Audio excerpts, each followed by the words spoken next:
भव प्रत्ययो विदेह प्रकृति लया नाम। भव प्रत्यय का अर्थ होता है असंप्रज्ञात समाधि। विदेह का अर्थ होता है जिनकी बुद्धि भगवत चिंतन में विलीन हो गई। प्रकृति लय नाम, जिनकी बुद्धि से प्रकृति के तीनों गुण विलय हो गए। व्याख्या, वे योगी जो योग अभ्यास करते करते असंप्रज्ञात समाधि को प्राप्त हो गए और समाधि में निरंतर लीन रहने से जिनकी बुद्धि विदेह अवस्था को प्राप्त हो गई, ऐसे योगी भव प्रत्यय योगी हैं। भगवान कृष्ण, रमण महर्षि, विवेकानंद, रामकृष्ण परमहंस इसी अवस्था में थे, असंप्रज्ञात योग को प्राप्त थे।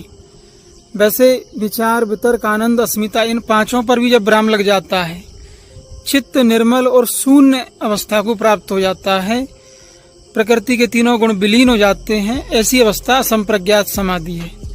और इसी अवस्था में विदेह अवस्था का भी स्वरूप होता है।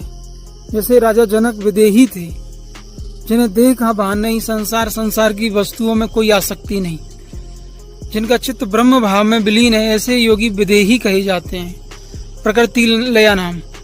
तो ऐसे योगी भव प्रत्यय योगी हैं, जिनकी प्रकृति विलय हो गई और जो 24 घंटे समाधि में लीन है, जिनकी चित्त की व्यवस्था ही समाधिस्थ हो गई। ऐसे योगियों को भव प्रत्यय योगी कहते हैं।